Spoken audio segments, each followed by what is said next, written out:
ચાલો. નમસ્કાર વિદ્યાર્થી મિત્રો, હું રોહિત સુંદરવા ફરી એક નવા અગત્યના સેશન સાથે આપની સાથે આવ્યો છું. આ સેશનમાં તો કે એમજીવીસીએલમાં જે વિદ્યુત સહાયક એટલે કે જે ઇલેક્ટ્રિકલ જુનિયર એન્જિનિયર એની જાહેરાત આવી છે.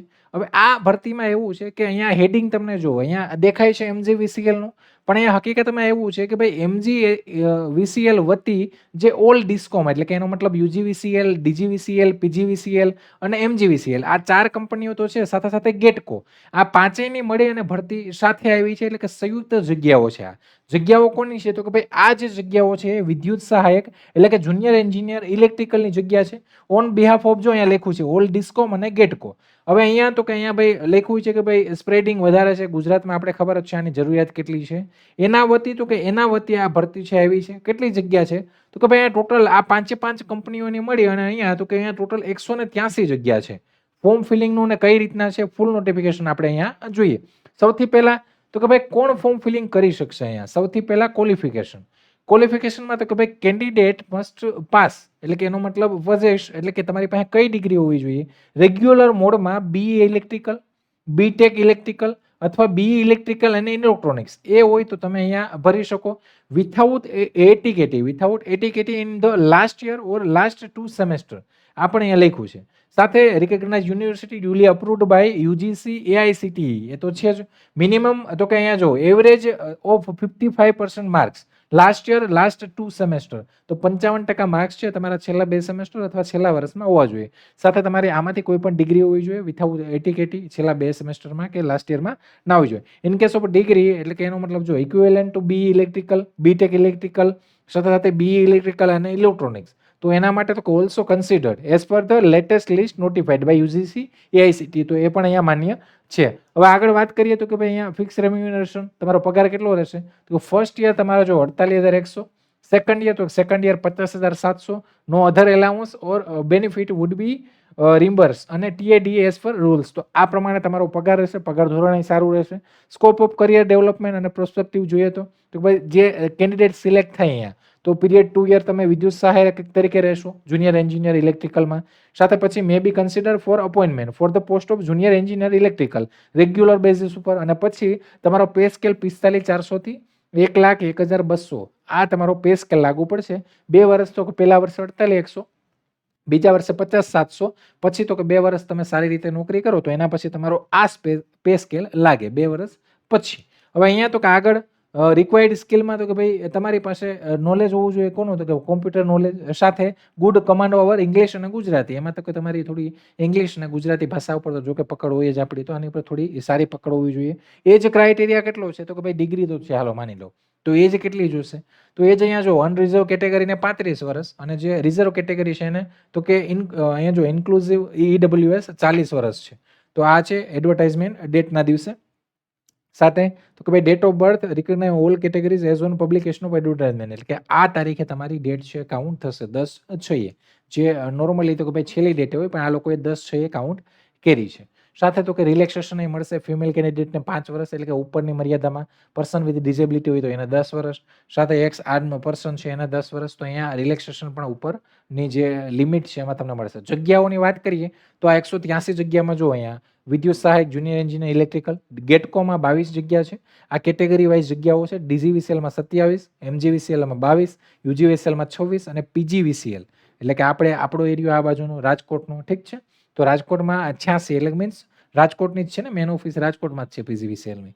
તો રાજકોટ અને સૌરાષ્ટ્રનો ભાગ કન્સિડર કરે છે. ત્યાં 86 જગ્યા છે. એમાં કેટેગરી વાઇઝ બધી જગ્યાઓ આપી છે જો કે ભાઈ ક્યાં કેટલી કોની કેટલી જગ્યા છે તે. હવે આગળ વાત કરીએ તો કે ભાઈ ફીઝ તમારે 500 રૂપિયા તમે જો જનરલ કેટેગરીમાં છે તો 500 રૂપિયા ભરવા પડશે ફોર્મ ફિલિંગ વખતે. તમે અનરિઝર્વ કેટેગરીમાં એટલે કે મીન્સ રિઝર્વ કેટેગરીમાં છો તો 250 અને અનરિઝર્વ કેટેગરીમાં છે તો 500 રૂપિયા.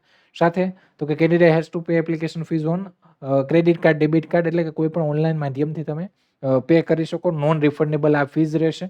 સાથે તો કે ઓનલાઈન એપ્લિકેશન કઈ રીતના રહેશે તો mgvsl.com આ સાઇટ ઉપર જઈને તમે ચેક કરી શકો. અને સાથે તો કે ફોર્મ ફિલિંગ ક્યારથી? તો કે ભાઈ ઓનલાઈન સબમિટ એપ્લિકેશન કમેન્સ 12 તારીખથી ફોર્મ ફિલિંગ ચાલુ થશે અને ફોર્મ ફિલિંગ તો કે ક્યાં સુધી થશે? 2/7 સુધી ફોર્મ ફિલિંગ થશે, ઠીક છે. 2/7 સુધી તમે ફોર્મ ફિલિંગ કરી શકશો. તો ઇમ્પોર્ટન્ટ ડેટ્સ તમારી કઈ છે? તો કે ભાઈ 12/6 થી લઈને 2/7 સુધી તમે અહીંયા ફોર્મ ફિલિંગ કરી શકશો. એના પછી તો કે હવે સિલેક્શન પ્રોસેસ કઈ? તો જો અહીંયા ઇલેક્ટ્રિકમાં તો કે ભાઈ તમારી ડિગ્રી માંગી. પછી તો કે વયમર્યાદા આપણે જોઈ. સાથે તો કે ફી પેમેન્ટ કેટલું છે એ જોયું. ક્યારથી ક્યારે ફોર્મ ભરાય એ પણ આપણે જોઈ લીધું. હવે તો કે સિલેક્શન પ્રોસેસ શું? સિલેક્શન પ્રોસેસ તો કે અહીંયા તમારી 2 એક્ઝામ લેવાશે, ટાયર 1 અને ટાયર 2. ટાયર 1 એક્ઝામ છે એમાં તો કે ભાઈ એ પણ હોલ ટિકિટ ને કોલ લેટર ને તો પછી આવે. ટાયર 1 એક્ઝામ છે કઈ રીતના? તો પહેલા તમારી ટાયર 1 એક્ઝામ છે 100 માર્કની લેવાય. આ 100 માર્કની જે પરીક્ષા છે પહેલી એમાં તો કે એમાં જે લોકો જનરલ કેટેગરીમાં છે એને તો કે એને 50 માર્ક તો લાવવાના છે. અને જે રિઝર્વ કેટેગરીમાં છે તો એને 45 માર્ક લાવવાના. એટલે જનરલ કેટેગરી વાળાને 50, બાકી બધા કેટેગરીને 45. આ તો મિનિમમ તમારે ક્વોલિફાઈંગ છે. એ લોકો જેટલા લાવશે એ લોકો બધા ટાયર 2 માટે એલિજિબલ થઈ જશે. ટાયર 2 એક્ઝામ તો કે ભાઈ ટાયર 2 એક્ઝામ છે સેમ પાછી એ પણ તો કે ભાઈ અહીંયા પણ ટાયર 2 તમારી જે સેકન્ડ ટાયર એટલે કે ટાયર 2 સેકન્ડ ટાયર એક્ઝામ છે એ પણ સેમ એ જ ટાઈપ રહેશે. એમાં પણ તો કે એમાં પણ તમારે એ જ લાવવા પડશે 50 માર્ક અને એટલે કે સોરી અહીંયા 50 માર્ક અને 45 માર્ક વાળા અહીંયા ટાયર 2 માં જશે. ટાયર 2 એક્ઝામ તો કે ટાયર 2 એક્ઝામ એ તમારી 100 માર્કની જ રહેશે અને એ પણ તો કે કોમ્પ્યુટર બેઝડ એક્ઝામ રહેશે અને એના બેઝ ઉપર તો કે એના બેઝ ઉપર તમારું સિલેક્શન થશે. હવે અહીંયા તો કે સાથે તમને ક્યાંય ઓબ્જેક્શન લાગે તો તમે ઓબ્જેક્શન રાઇઝ કરી શકશો. એટલે કે આવનારા સમયમાં જે પરીક્ષાઓ લેવાય એમાં સાથે પરીક્ષા કઈ રીતના કોલ લેટર એ તો બધું તમને મળી જ જશે. કોઈ પ્રશ્નમાં તમને ડાઉટ ક્વેરી હોય તો એ ઓબ્જેક્શન રાઇઝનું પણ અહીંયા લોકોએ લખ્યું છે. ટાયર 1 નો સિલેબસ જોઈએ અહીંયા તો ફર્સ્ટ ટાયરની જે 100 માર્કની પરીક્ષા છે એમાં 15 માર્કનું રીઝનિંગ, 15 માર્કનું ગણિત, ઇંગ્લિશ તમારું 20 માર્કનું એટલે કેટલા થયા તો કે ભાઈ 50 માર્ક થયા. એના પછી તો કે ગુજરાતી તમારું 20 માર્કનું એટલે 70, 10 માર્કનું જનરલ નોલેજ એટલે કે 80 અને 20 માર્કનું કોમ્પ્યુટર નોલેજ એટલે કે 100 માર્ક થયા. આ પરીક્ષામાં પાસ થાવ એટલે તમારી કઈ આવે તો કે તમારી ટાયર 2 એક્ઝામ. જે લોકો રિઝર્વ કેટેગરીમાં છે એને 45, જનરલ કેટેગરી 50 લઈ આવે એટલે આ પરીક્ષા તમને આપવા મળે. હવે આ પરીક્ષામાં તો 100 માર્ક જે છે question paper will be English અને ગુજરાતી 2 ભાષામાં પેપર એ હશે. એ પણ અહીંયા લખેલું જ છે, જોઈ લેજો. ઇલેક્ટ્રિકલ એન્જિનિયરિંગ ઠીક છે તો અહીંયા ટેકનિકલ પોર્શન આવશે તમારો. ટેકનિકલ પોર્શનના આ પોઈન્ટ તમારા બધા ઠીક છે. સાથે અહીંયા જો ટેન્ટેટિવ સિલેબસ અને માર્ક્સ બધી વસ્તુ અહીંયા આપી દીધી છે. સાથે તો કે ભાઈ આ જે 100 માર્કનું પેપર છે એમાં તો કે એમાં નેગેટિવ માર્કિંગ એ હશે ઠીક છે. 1/4 જો નેગેટિવ હોય છે બેમાં એટલે કે નેગેટિવ માર્કિંગ તો હોય જ છે બધામાં. અને નોર્મલાઇઝેશન ફોર્મ્યુલા છે એ પણ અહીંયા યુઝ થઈ શકે એવું બધું લખ્યું છે કેમ કે સીબીટી હશે. રિઝલ્ટ ઓફ એક્ઝામ તો કે ભાઈ ટાયર 1 નું આવે પછી તમે ટાયર 2 માં જાઓ. ટાયર 2 ઉપર તો કે એની ઉપર તમારું સિલેક્શન થાય. ટાયર 1 માં જે લોકો 50-45 લાવે એ ટાયર 2 આપે. સેમ એ જ પ્રોસિજર છે. તો આ આખી પ્રોસિજર છે.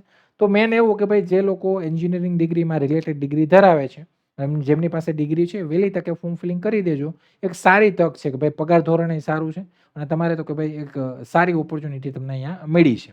ચાલો સાથે તો કે ભાઈ જે લોકો નવા છે તો કે આપણા ટેલિગ્રામ ચેનલમાં તમે જોઈન થઈ જજો. તમે નવા હોય તો અહીંયા તમને નવી અપડેટ અને જે પણ કંઈ છે એ બધી માહિતી મળતી રહેશે ભરતીઓની. સાથે સાથે આ વિડીયો પસંદ આવ્યો હોય તો લાઈક, શેર, સબસ્ક્રાઈબ કરજો. તમારા સજેશન રિવ્યુ હંમેશા માટે આવકાર્ય છે. આવા જ ફરી કોઈ નવા સેશન સાથે મળશું ત્યાં સુધી રજા લઉં છું. જય હિન્દ, જય ભારત.